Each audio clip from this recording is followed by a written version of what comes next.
Shadows stretched across Washington streets as a single encounter set off a chain of events no one could have predicted. An officer's reckless assumptions colliding with a man whose quiet strength concealed a truth capable of rewriting the balance of power. And while the crowd thought they were witnessing just another act of humiliation, what they were really seeing was the spark of a reckoning that would echo through every precinct in the nation. Follow this series, press like, subscribe for more, and share in the comments where you're watching from along with your thoughts on how the story unfolds. The humid air of downtown Washington clung to every surface as twilight fell. But what truly electrified the atmosphere was the sudden crack of a voice filled with contempt. "Get your dirty hands off that car, boy," Officer Mark Whitman shouted, his tone slicing through the chatter of sidewalk diners and late-evening shoppers. Whitman was a white patrolman with a reputation among his peers for being aggressive, suspicious, and often targeting men of color. Tonight, his gaze locked on a figure who seemed, in his mind, to embody everything he distrusted. Dr. David Brooks, a black man in his early 50s, had just stepped gracefully from his polished silver Mercedes-Benz. The tailored navy suit he wore spoke of refinement, his posture of discipline, his quiet confidence of a man who had climbed through years of hard work and sacrifice. Brooks was more than what Whitman saw.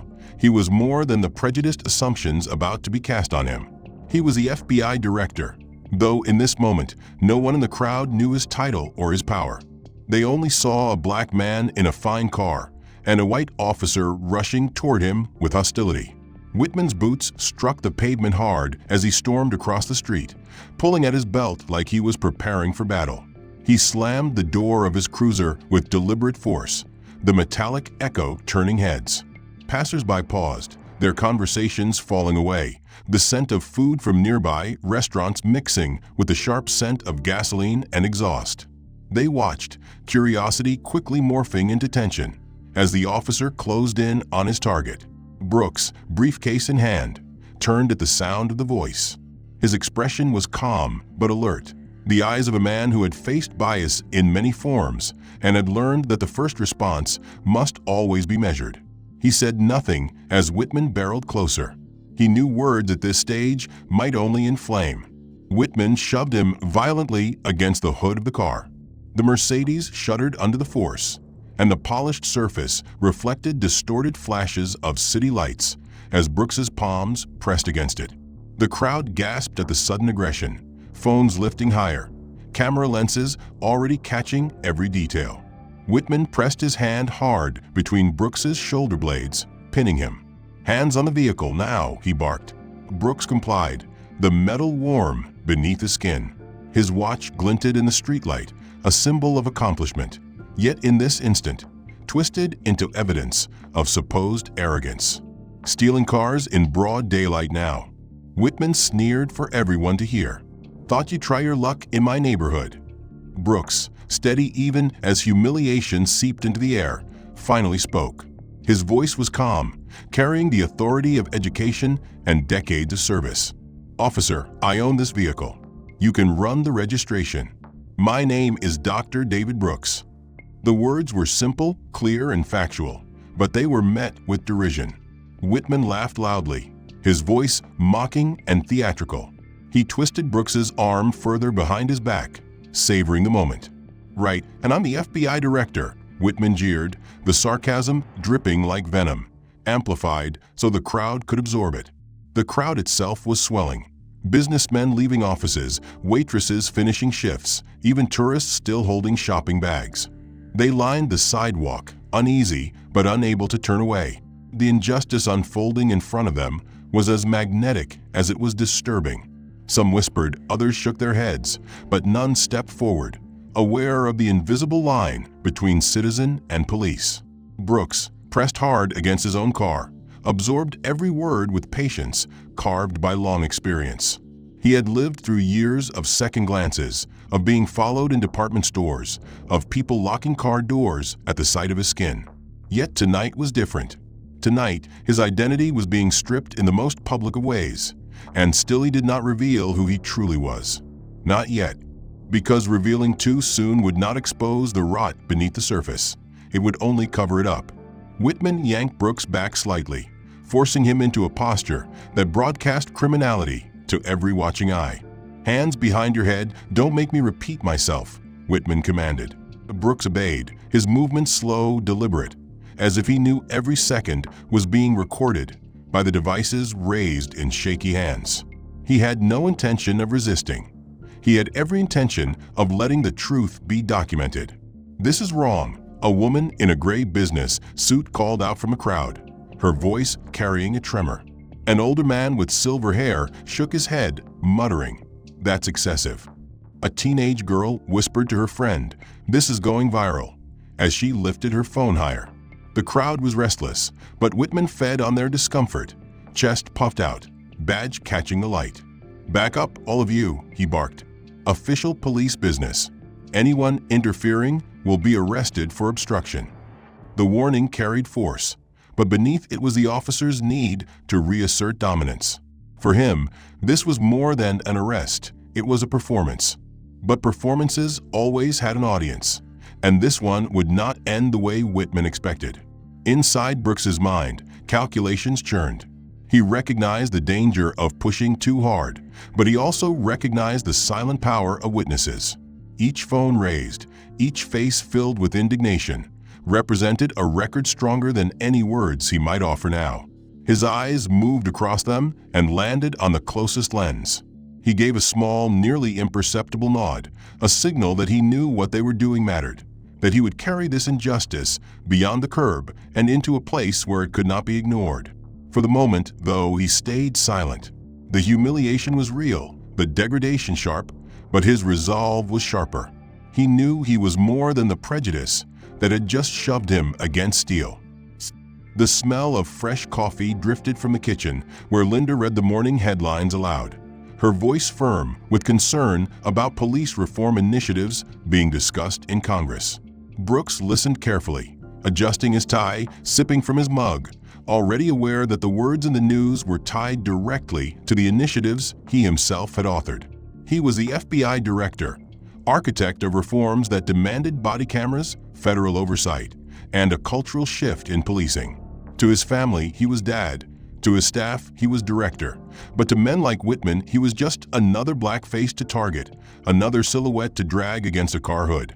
That contradiction defined his existence, and it weighed heavily on his shoulders as he picked up his briefcase that morning. Across town, in a dimly lit precinct locker room, Officer Mark Whitman started his morning differently. He was surrounded by cluttered metal lockers plastered with pictures from past arrests, most of them showing young black men in handcuffs, trophies of power he thought he had earned. His voice echoed bitterly as he complained to his partner about new oversight policies. "These Washington desk jockeys don't know what real police work is. They've never been on the street like us." He grumbled about body cameras, about investigations that had nearly caught him but somehow always stalled, about supervisors who told him to ease up but never enforced accountability. Whitman's reputation was known: 7 internal affairs complaints in 5 years, all mysteriously unresolved. To him, the morning was not about service or dignity, but about survival of his own authority, his resentment simmering until it found an outlet.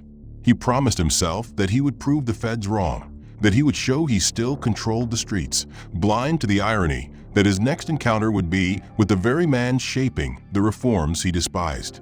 By mid-afternoon, Brooks was seated in his corner office at FBI headquarters. Commendations framed the walls, but he angled the plaques subtly, hiding his name from immediate view. To visitors, he was simply a senior federal official, a choice he made deliberately, for he understood the importance of humility and of keeping his true role veiled until it mattered most. A secretary knocked gently on his door, announcing his evening schedule, a 6 p.m. community meeting downtown. Brooks nodded, closing a file labeled Metropolitan Police Reform Initiative Phase 2. Inside were statistics that painted a grim picture: racial disparities in arrests, excessive complaints ignored, evidence of misconduct ignored by oversight boards.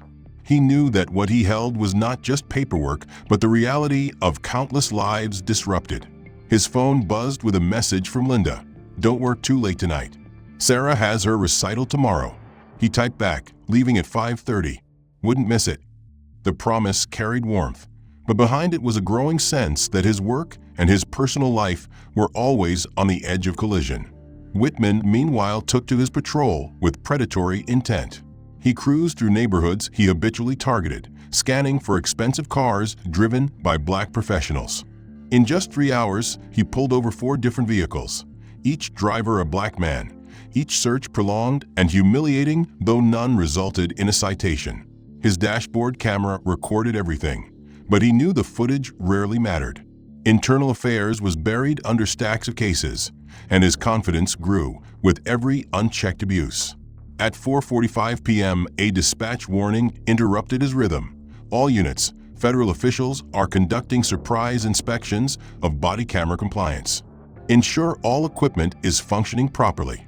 Whitman cursed, reluctantly switching on the device he had ignored for months. To him, the camera was a chain, but he never imagined it would soon become the very rope that tightened around his career. Brooks left headquarters precisely at 5:30, his movements deliberate. Tonight's meeting was not publicized under his title. He would speak only as a senior federal official, not as director. He believed anonymity gave him the chance to hear unfiltered concerns from citizens. The irony was thick. The very man orchestrating reforms would experience firsthand the kind of abuse he had pledged to stop. He straightened his tie, placed his files carefully in his briefcase, and drove into the heart of the city. As the evening light painted the skyline gold, he parked outside the community center on 5th Street, unaware that Whitman's patrol car lurked only blocks away. In the precinct car, Whitman's radio crackled again. Unit 47, reports of suspicious activity on 5th Street. Possible vehicle theft in progress, luxury sedan. The words ignited his instincts. "I'll handle it," he replied quickly, his eyes sharpening with eagerness. He steered his car toward the report, adrenaline pumping not from service, but from anticipation of another chance to display dominance. 5th Street was his favorite hunting ground, a neighborhood where success among black professionals always felt to him like intrusion. The moment he spotted Brooks's Mercedes, polished under the street lamps, he felt the surge of suspicion that had defined his career. The driver's confident stance, the tailored suit, the briefcase in hand, all of it fed his resentment. He did not know this man. He did not know his title. He saw only the surface, and the surface was enough to justify what he thought was righteous action. To the outside world tonight, he would be nothing more than a senior federal official speaking quietly about reforms, another concerned citizen who carried ideas about accountability and fairness. He checked his watch as he navigated the busy streets, the second hand ticking steadily, his mind replaying the language of the files he had closed earlier. Disparities in arrests, misconduct complaints dismissed without follow-up, systemic rot that had eroded trust in law enforcement for decades. His reforms aimed to correct those wrongs, but what he did not know yet was that before the night ended, he himself would become the living example of everything he sought to fix. Across town, Officer Mark Whitman drove his patrol car with the windows down, one hand resting on the wheel, the other drumming against the door in irritation. He replayed his grievances again and again, muttering to his partner earlier that day about how federal oversight was strangling real police work. He resented the cameras mounted on his dashboard, resented the new mandates requiring accountability, resented that people in suits could dictate what men on the street should or should not do. His prejudice was the fuel he carried into every patrol. His suspicion trained on black professionals who dared to own luxury cars, who dared to walk with confidence in neighborhoods he believed belonged to another race. His morning of harassment had given him no satisfaction, for different black drivers had been stopped, searched, and released without charges. He fumed at his own inability to make something stick, his pride demanding a bigger prize. The moment his radio crackled with the dispatcher's voice, his pulse quickened. Unit 47, reports of suspicious activity on 5th Street. Luxury vehicle possible theft in progress. It was the kind of vague description he relished, a blank check to act on his own bias. He snatched the microphone with eagerness. "I'll handle it," he barked, his voice filled with the confidence of a hunter who believed the prey was already cornered. The irony hung heavy in the air, because Fifth Street was exactly where Dr. Brooks had chosen to park.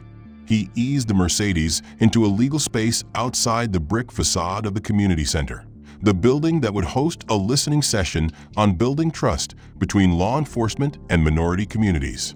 The evening light bathed the windows in amber glow, the sidewalks buzzing with pedestrians on their way to cafes and shops. Brooks switched off the ignition, straightened his tie in the rearview mirror, and gathered his briefcase. He glanced at the folder inside, its tab marked Community Engagement Initiative. The words felt weighty, as if destiny itself had chosen the title. He stepped out, shoes polished, posture upright, every motion embodying the calm confidence that had carried him through years of leadership. Whitman's cruiser turned onto the block just as Brooks closed the car door. Their eyes met across the expanse of pavement. For Whitman, the sight was like fuel to fire. A black man standing tall beside a luxury sedan, briefcase in hand, radiating assurance. To Whitman's mind, it was arrogance, an intrusion, a challenge to the order he thought he was protecting. He gritted his teeth, already imagining the satisfaction of stripping that confidence away in front of onlookers. For Brooks, the glance was something else entirely. He saw the rigid jaw, the narrowed eyes, the heavy boots stepping with theatrical aggression. He recognized instantly the type of officer approaching him, because he had spent his career reading their reports, hearing their excuses, confronting their misconduct through statistics. Only this time, the numbers were walking toward him, wearing a badge, ready to treat him as one more target. The crowd on the sidewalk had no idea what was about to unfold, but fate had drawn its stage perfectly. One man carried the burden of reform, the hope of communities crying out for justice. The other carried resentment, prejudice, and unchecked ego.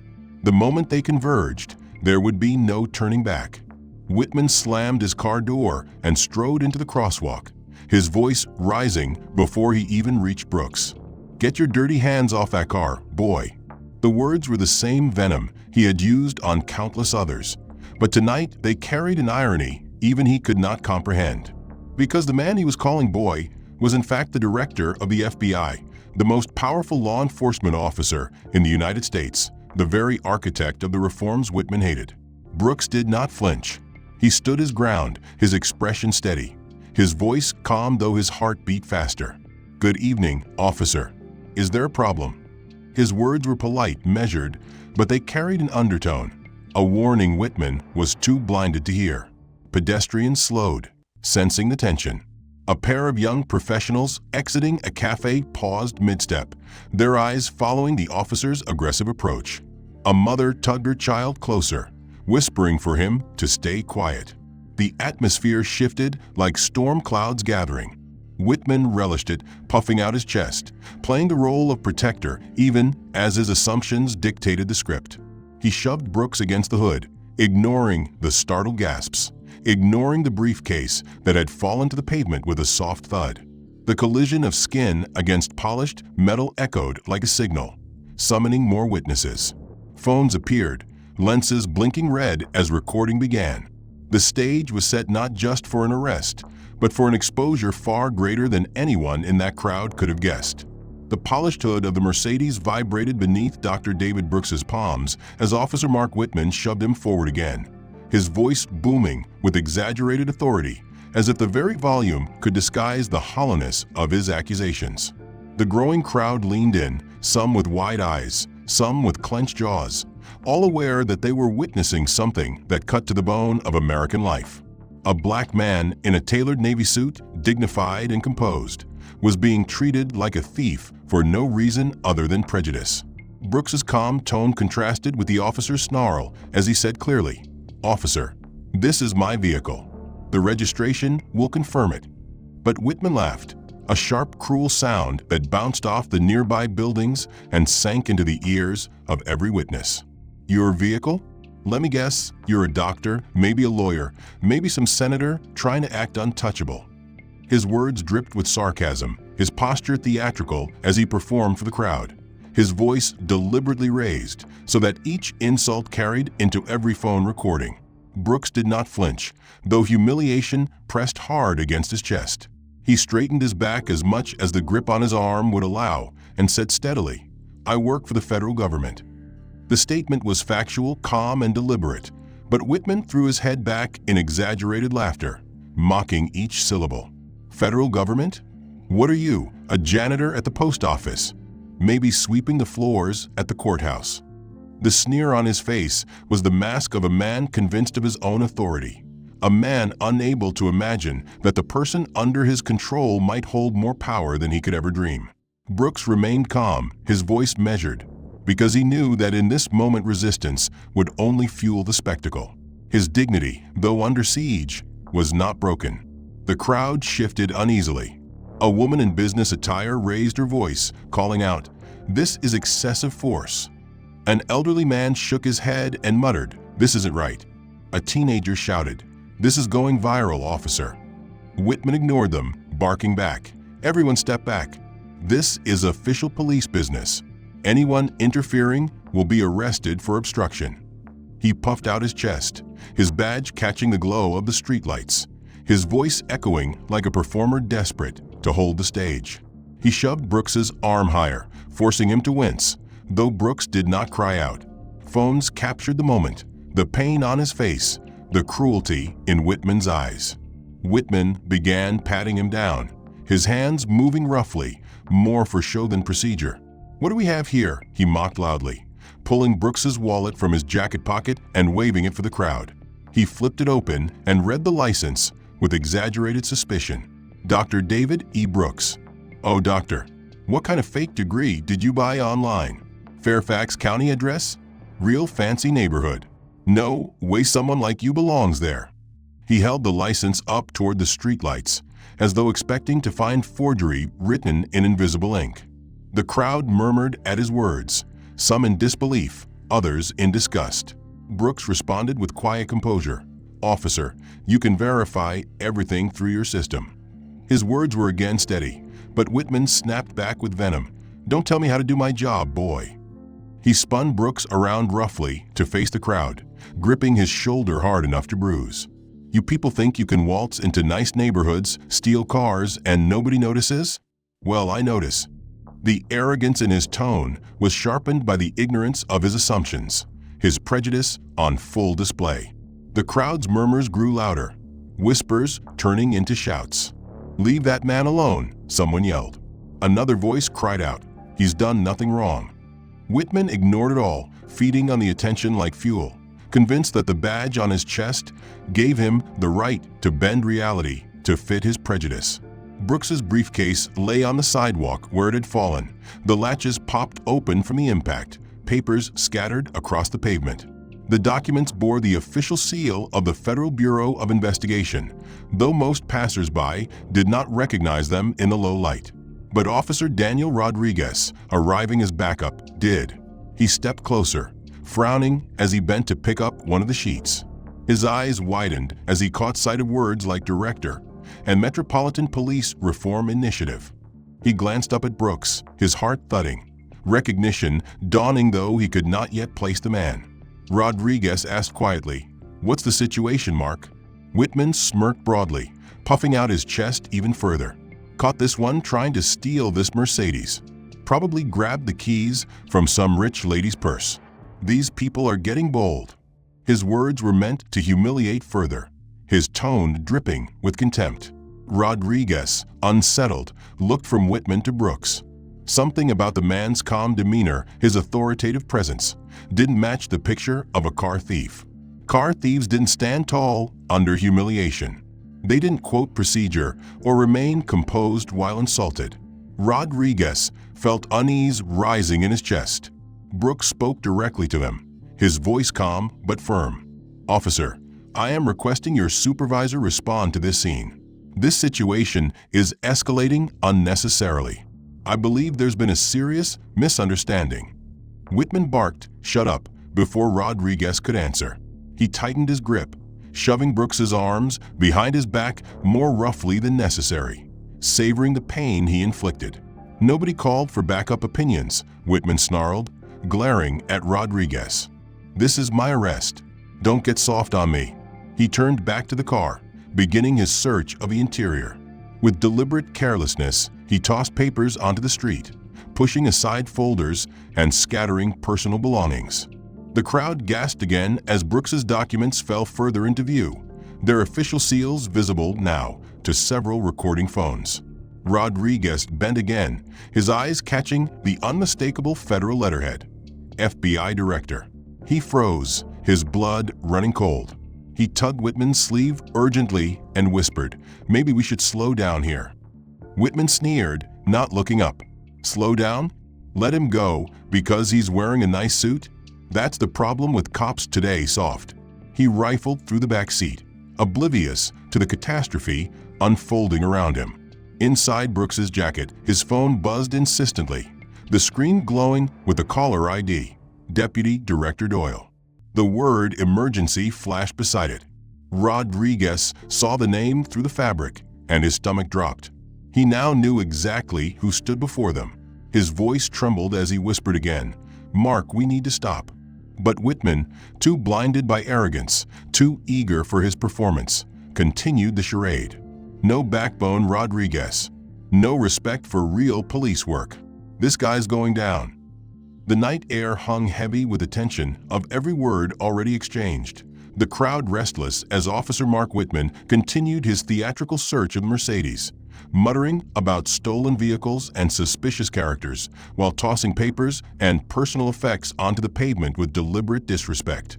His every motion amplified by the glow of phone cameras recording from half a dozen different angles, while Dr. David Brooks stood restrained, his wrists pinned cruelly behind him, his eyes fixed not on the officer, but on the witnesses, silently urging them to keep filming because the truth would need as many eyes as possible to withstand the lies already forming in Whitman's mind. The mock performance of law enforcement reached its next act when Whitman, glancing briefly to ensure his movements were shielded from most of the crowd, slipped his right hand to his utility belt where he kept a small plastic baggie of white powder, the kind of prop he had used before, the kind of false evidence that had destroyed countless lives while preserving his own image of being a relentless crime fighter. With practiced ease, he palmed the bag, his fingers curling around it as he leaned deeper into the car. And then in one smooth motion, honed by repetition, he slid the package under the driver's seat, his voice rising with triumphant theatrics the instant it was planted. "Well, well, well," he announced loudly, his words meant for the crowd as much as for Brooks. "What do we have here?"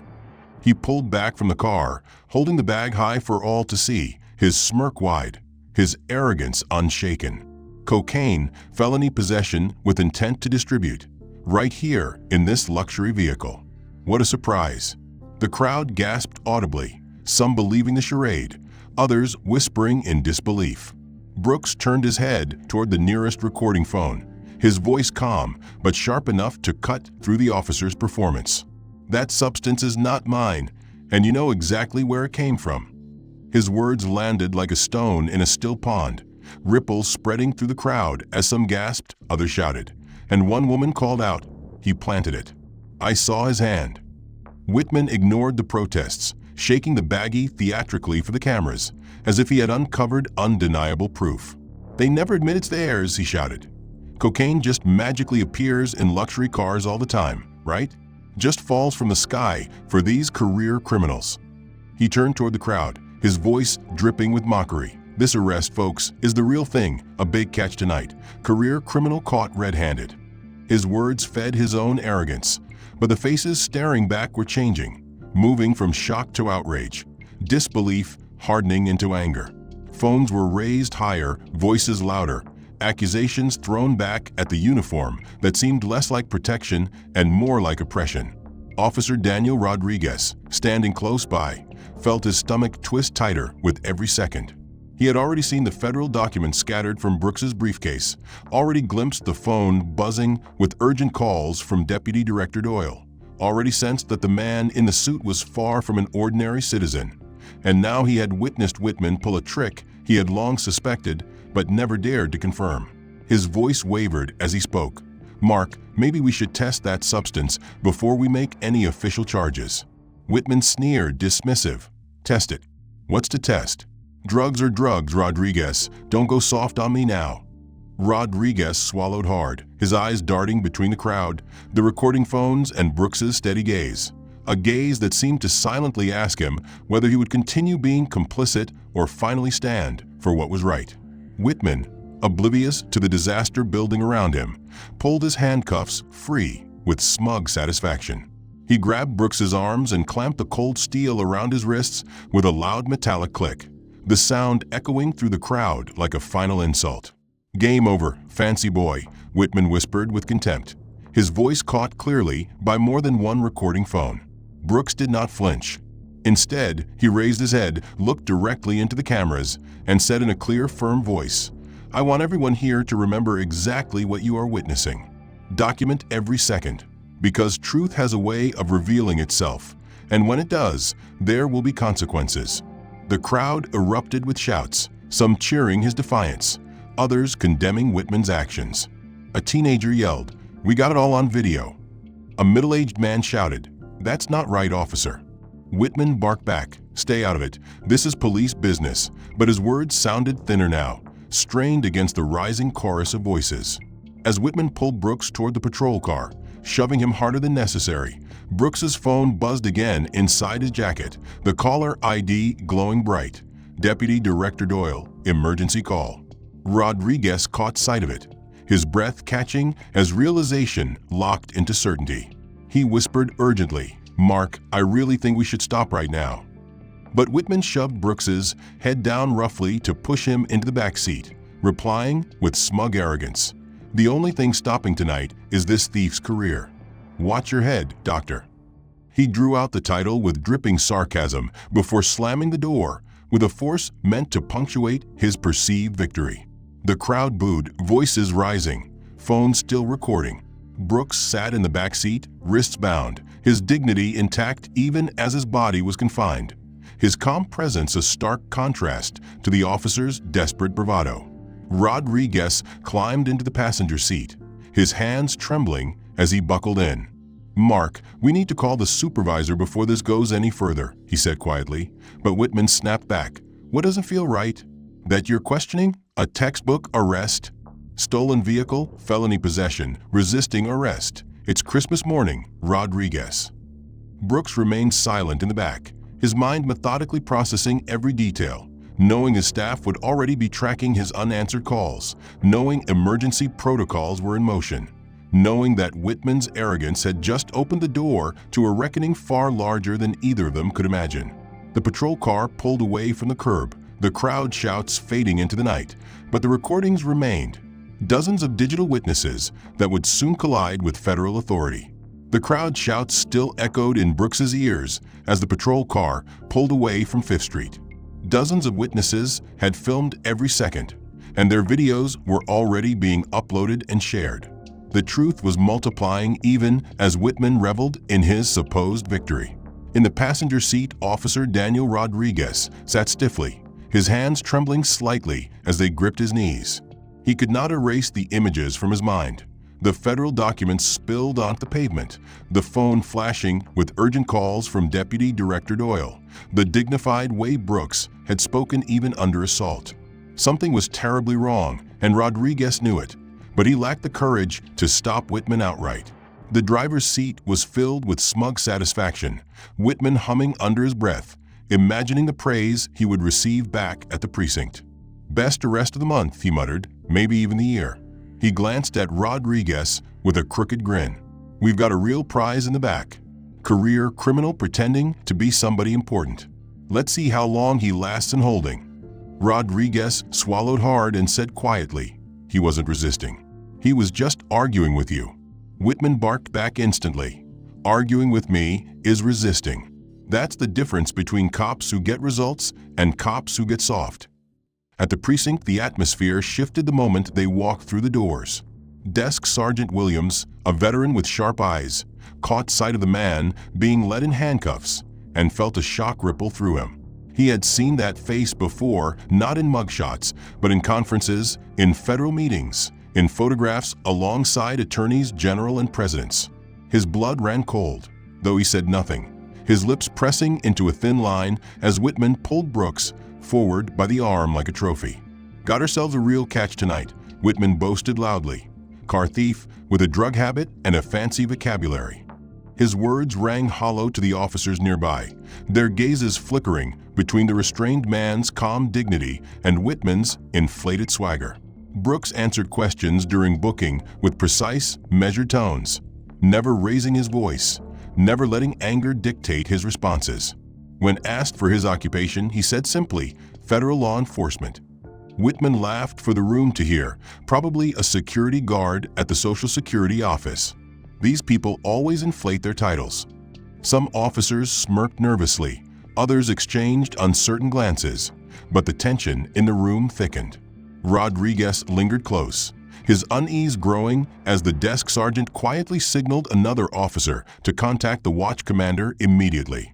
The procedure continued, fingerprinting done with unnecessary roughness, paperwork filled with Whitman's loud commentary meant to assert dominance.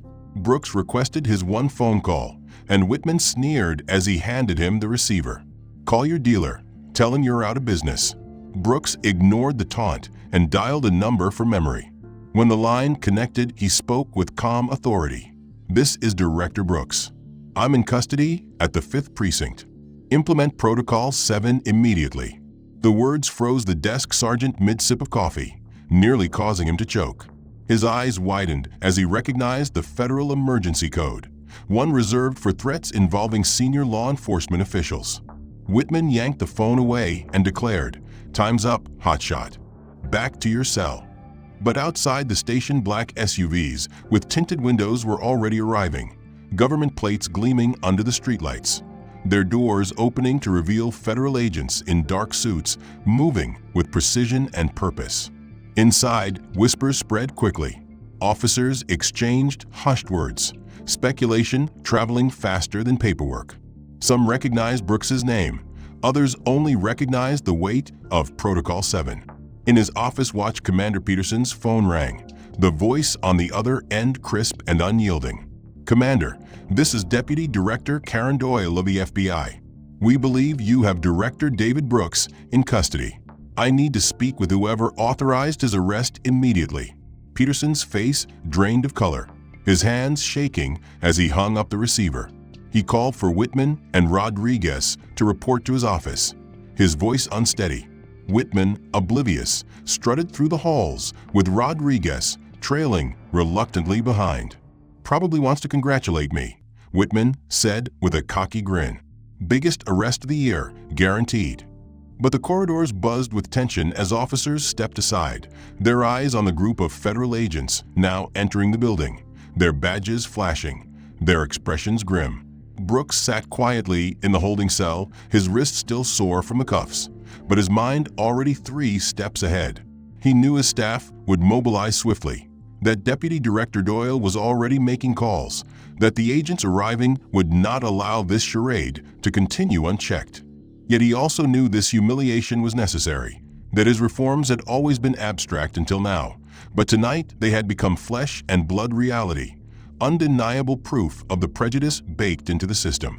His calm presence unsettled even the detainees around him, one asking quietly, "What are you in for?" Brooks answered softly, a misunderstanding that's about to become very expensive for some people. The precinct corridors echoed with the heavy rhythm of boots as Officer Mark Whitman swaggered toward the watch commander's office, his chest puffed out with self-satisfaction, his words dripping arrogance as he muttered to Rodriguez about how this was the kind of arrest that would make headlines and earn him commendations. Rodriguez walked beside him with reluctance, his thoughts consumed by the memory of the federal documents that had spilled onto the street, the phone flashing with calls from Deputy Director Doyle, and the unmistakable composure of the man in custody who seemed far too calm to be what Whitman claimed. They entered the office expecting routine procedure, but the moment the door opened, the atmosphere changed completely. Watch Commander Peterson stood stiff behind his desk, his face pale, his eyes shifting nervously between Whitman and the line of federal agents standing stone-faced along the wall. At the center of them all stood Deputy Director Karen Doyle, her FBI badge glinting under the fluorescent light, her jaw tight with controlled fury. Her presence alone shifted the balance of the room, and Whitman felt the first tremor of doubt but pushed it aside, still convinced he had done his duty. "Officer Whitman," Peterson said, his voice cracking as though the weight of each word might break him. "Do you want to tell me exactly who you arrested tonight?" Whitman smirked, folding his arms as if he were presenting a prize. "Some car thief with delusions of grandeur. Calls himself a doctor. Said he works for the federal government, but he was caught red-handed with cocaine in a stolen Mercedes. Classic criminal behavior. Inflate the resume, hope for leniency." His words hung in the air, dripping with misplaced confidence. Deputy Director Doyle stepped forward, her eyes locked on Whitman with icy precision. "Let me introduce myself. I'm Deputy Director Karen Doyle of the Federal Bureau of Investigation. And the man you arrested tonight, the man you humiliated, handcuffed, and accused of being a thief and a drug dealer, is my boss. He is Director David Brooks, the highest-ranking law enforcement official in the United States." The words detonated like a bomb in the room. Whitman's smirk collapsed instantly, his mouth opening and closing in silent disbelief. Rodriguez lowered his head, whispering a prayer under his breath as the gravity of the mistake pressed down on everyone present. Whitman stammered, "That's impossible. He was stealing a car. I found drugs," before Agent Morrison, another federal officer standing nearby, cut him off with evidence too powerful to deny. Holding up a tablet, Morrison played the body camera footage, the grainy but clear video showing Whitman's hand slipping the baggie of white powder under the driver's seat during the search. Other angles from Rodriguez's camera and multiple civilian recordings confirmed the act from every perspective. The damning proof undeniable. "We watched you palm the baggie," Morrison said, his voice sharp. "We watched you plant it. We watched you lie." Whitman's legs buckled slightly, his hand reaching for the back of a chair to steady himself.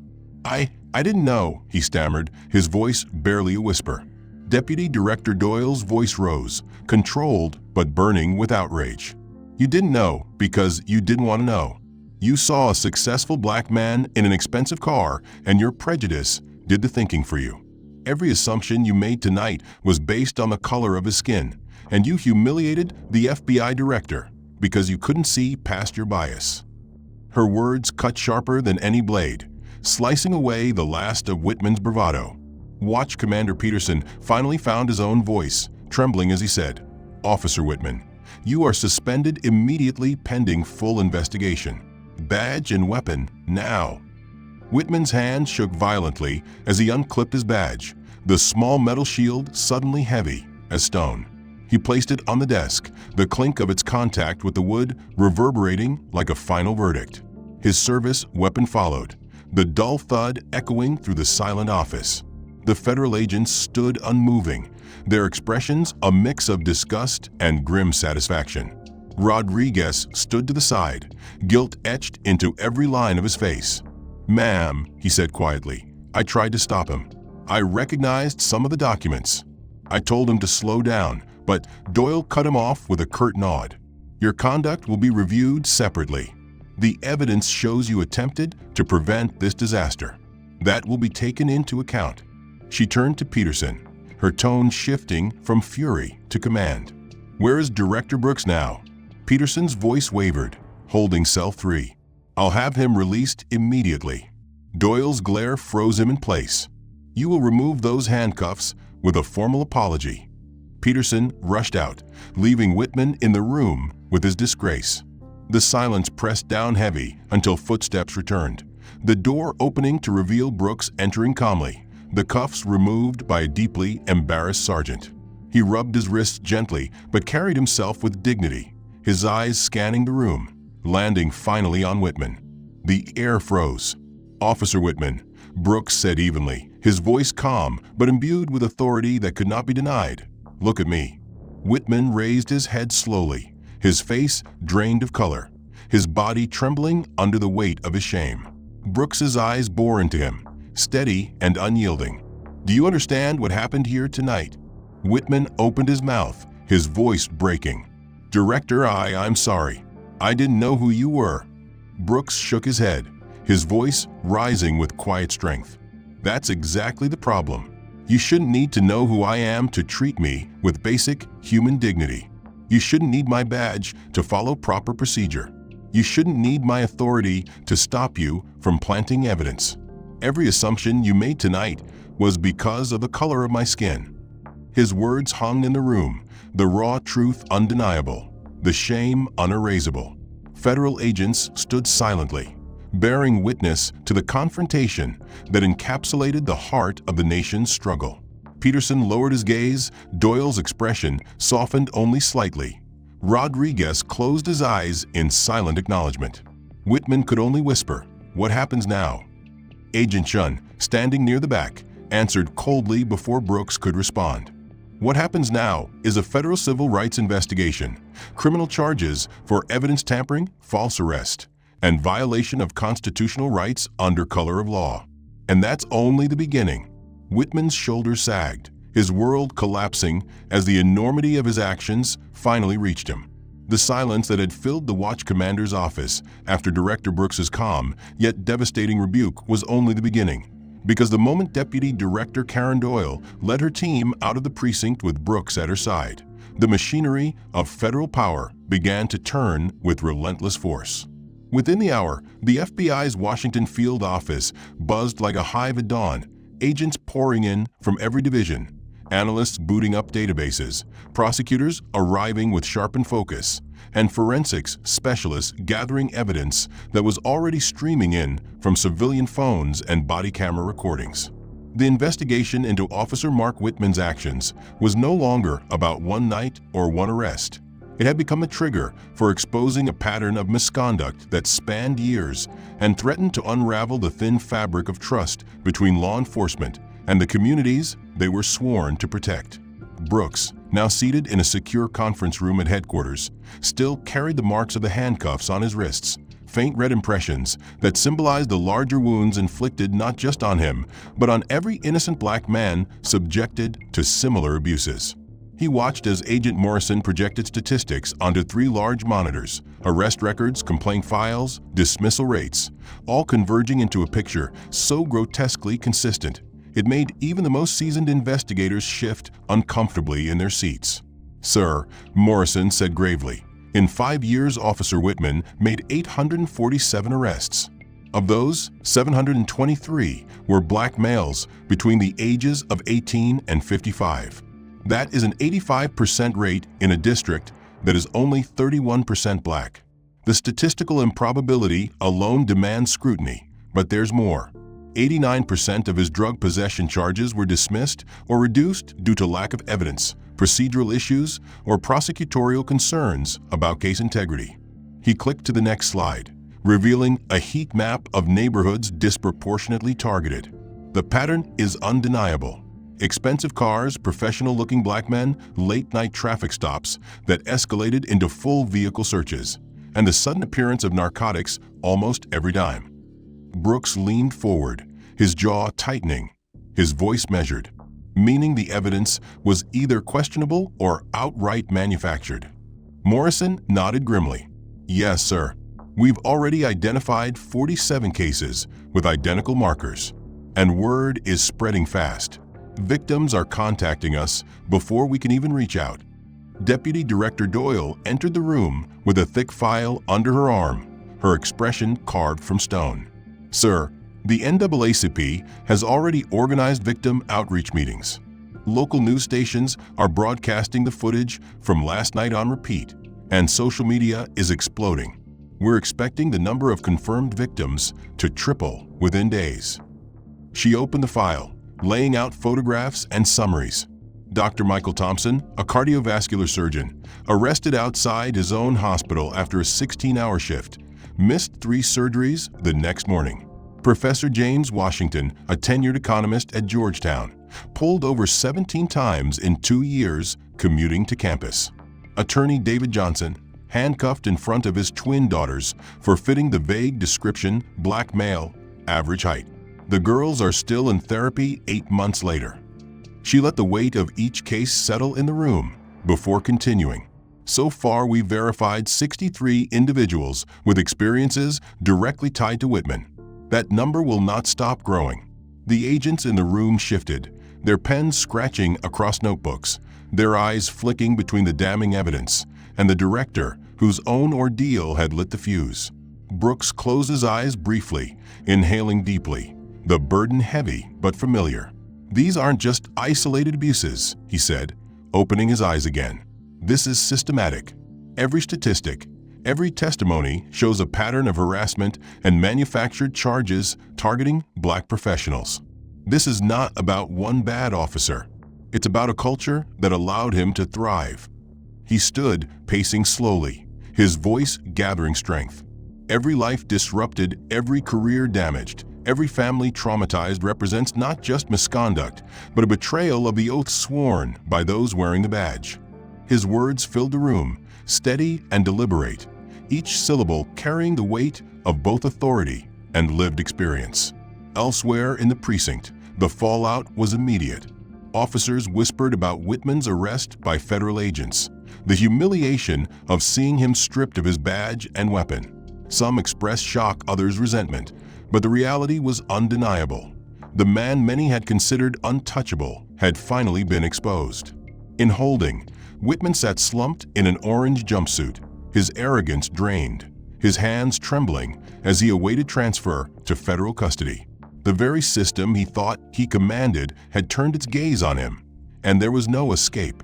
Meanwhile, Rodriguez, who had tried in vain to slow Whitman down, found himself summoned to FBI headquarters. He walked into a conference room filled with senior officials, his nerves raw, his mind replaying every second of the arrest. He admitted on record that he had recognized Brooks's documents, that he had seen Whitman slip the baggie under the seat. His honesty was noted, his cooperation recorded, and though his career now hung in uncertainty, his willingness to tell the truth distinguished him from a partner who had chosen deceit. Back at headquarters, Brooks reviewed the footage again and again, not because he needed to, but because each frame told the story more powerfully than any speech. 12 civilian videos, 2 body cameras, all converging into a narrative that could not be denied. The arrogance, the prejudice, the planting of evidence, the humiliation of an innocent man. This time the victim was the FBI director himself, but Brooks knew that without his title, his fate would have mirrored that of countless others who lacked the protection of federal power. The thought sharpened his resolve. "We cannot let this investigation stop at Whitman," he said firmly to Doyle and Morrison. "Every arrest he made in the past 2 years must be reviewed. Every complaint, every use of force, every traffic stop. If there's a pattern, we will expose it." Doyle nodded, her eyes fierce. "Already in motion, sir. Federal prosecutors are mobilizing. This will be one of the largest civil rights cases in recent history." The courthouse in Washington buzzed with an intensity rarely felt even in a city used to political storms, its marble steps crowded with reporters, camera crews, and community members who had followed every twist of the case since the night Officer Mark Whitman dragged Dr. David Brooks into custody under false pretenses. Inside, the atmosphere was even heavier, the air thick with the expectation that history was about to be made, because this was no ordinary trial and no ordinary defendant. A white patrol officer stood accused not only of violating the rights of the most powerful Black law enforcement official in the country, but also of orchestrating a pattern of misconduct that had destroyed the lives of dozens of innocent men. Every seat in the gallery was filled. Victims lined the benches with their families, their faces drawn with the weight of years of humiliation, fear, and mistrust.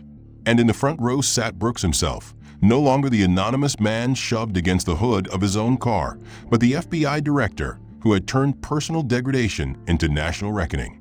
His presence alone was enough to silence the room when he entered. His calm dignity a counterpoint to the chaos this trial had unveiled. Whitman sat at the defense table in a plain suit, his face pale, his eyes hollow from months in federal custody.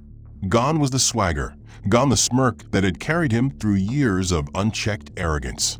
He looked smaller now, as if stripped not just of his badge, but of the identity he had built upon it. His defense attorney whispered urgently, flipping through files, but the futility was written across every page.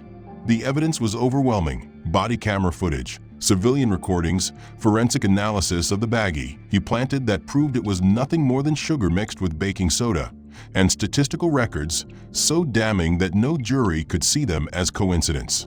The prosecutor rose, addressing the court with steady conviction, laying out the charges one by one. civil rights violations, false arrest, evidence tampering, conspiracy under color of law, and systematic deprivation of constitutional protections. The words fell like hammer strikes, each one echoing against the walls of the packed courtroom. Witness after witness took the stand. Dr. Michael Thompson described the humiliation of being arrested outside his own hospital in surgical scrubs, missing life-saving operations the next morning. Professor James Washington testified about being pulled over 17 times in 2 years, the humiliation eroding his ability to face his students with confidence. Attorney David Johnson spoke about the trauma inflicted on his twin daughters, who still woke screaming from nightmares months after seeing their father handcuffed in front of them. Each testimony carried a weight heavier than any legal argument, because these were not abstractions, but lived experiences, flesh and blood consequences of Whitman's prejudice. Their words filled the courtroom with an undeniable truth. This was not about a single incident, but about a systematic pattern of abuse enabled by silence and indifference. Finally, it was Brooks's turn. The room shifted as he took the stand, his presence commanding without effort, his words measured and deliberate. He recounted the night in painstaking detail, his voice calm but unflinching, describing the shove against the hood, the taunts, the planting of evidence, the moment he chose to remain silent because he knew witnesses were recording, and the steady humiliation of being paraded into a precinct like a trophy. But he did not focus solely on himself. He spoke about the broader picture, how his experience was not unique, but emblematic of what so many had endured without the protection of a federal title. He looked directly at the jury, his voice carrying across the room. If this can happen to the director of the FBI, imagine how many times it has happened to men with no power, no cameras, no witnesses willing to believe them. This case is not about me. It is about them. His words landed with the force of undeniable truth, shifting the trial from a personal grievance to a national indictment of prejudice within policing. The defense attempted to argue that Whitman had acted in good faith, that he believed he had probable cause, that his intent was to enforce the law, but the arguments crumbled under the weight of evidence.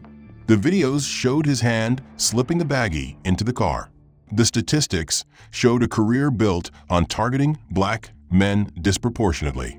The testimonies revealed a trail of ruined reputations, missed opportunities, and scarred families.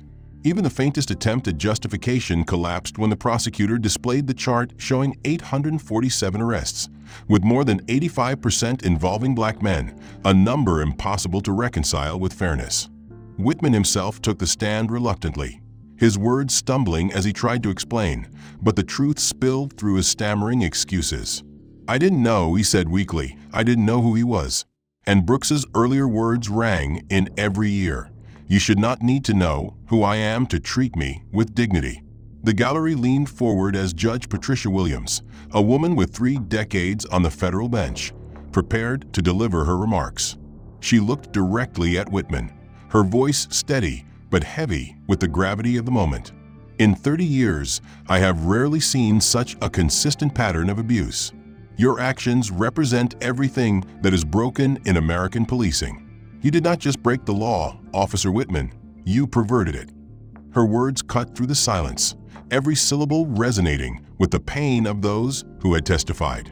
"You targeted men because of the color of their skin. You planted evidence, falsified charges, and abused the authority entrusted to you. And tonight you will be held accountable." The sentence was read slowly, deliberately, the words falling like stones into still water.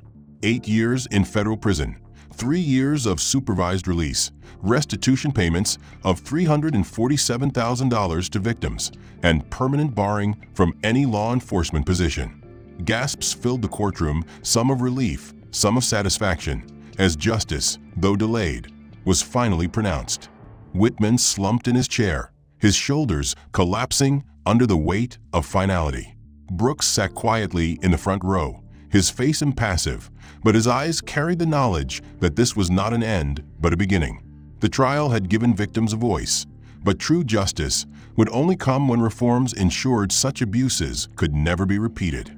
As the courtroom emptied, victims embraced one another, tears flowing freely as decades of silence were replaced by recognition. Dr. Thompson shook Brooks's hand, whispering that his daughters could finally see police officers without fear. Professor Washington nodded solemnly, his students waiting outside to cheer him for his courage. Attorney Johnson held his daughters close, telling them the nightmare was over. Outside, cameras flashed as Brooks addressed the press. This sentence sends a clear message. Systematic abuse of power will not be tolerated. But punishment is not enough. Real change requires reform. We will not stop until accountability is the standard, not the exception. His voice carried across the courthouse steps, across television screens, across a nation hungry for justice. 1 year after the trial that had gripped the nation, the same downtown Washington Street where Officer Mark Whitman had humiliated Dr. David Brooks stood transformed, not in its bricks or storefronts, but in its meaning. On the corner across from the community center, a bronze plaque was mounted into the pavement, its inscription simple yet powerful. In recognition of all victims of police misconduct and the ongoing fight for justice and equality. People stopped to read it daily, tourists took photos, and residents brought their children to explain why the words mattered. For Brooks, returning to that very spot was both painful and necessary. He walked slowly, the memory of his wrists pressed against the hood still vivid, but now balanced by the sight of citizens gathered not in fear, but in hope. Inside the community center across the street, the first annual Police Accountability Summit pulsed with energy. Chiefs of police sat beside civil rights leaders, community activists shared tables with federal agents, and even reformed officers participated, each voice part of the conversation. The numbers on the screen behind the podium told a story of progress. Complaints against police down 60% in districts that adopted reforms, use of force incidents reduced by nearly half, and community trust surveys showing cautious but growing confidence. Captain Daniel Rodriguez, promoted after testifying truthfully about what he had witnessed, greeted Brooks at the door with a firm handshake. His career had been saved not by silence, but by the courage to speak when it mattered. Director, he said, his voice steady, body camera compliance is at 98% nationwide, and recruit training now includes 40 hours of bias recognition and constitutional rights education. Brooks smiled faintly, not with triumph, but with quiet satisfaction. Progress is possible, he replied, but progress must never make us complacent. Inside, the room hushed as Brooks stepped to the podium. He looked out at faces that carried scars, resilience, and determination. Victims like Dr. Thompson, Professor Washington, and Attorney Johnson sat together in the front rows, now advocates for reform rather than silent sufferers. Johnson's daughters, older now, had written letters to police academies about treating every person with dignity, and their words had already been added to training curricula. Brooks's speech was not fiery, but steady, deliberate, filled with the weight of truth. Systematic change does not happen overnight. It requires vigilance, education, accountability, and courage. The night I was arrested was not extraordinary because it happened to me. It was ordinary because it has happened to so many others. The only difference was that I carried a badge powerful enough to reveal what has been hidden in plain sight for generations. We cannot let that badge be the only shield. Justice must belong to everyone, no matter their title, no matter their neighborhood, no matter the color of their skin. Applause swelled, not for a single man, but for the collective acknowledgement that the fight was far from finished. The statistics projected behind him told another chapter of the story.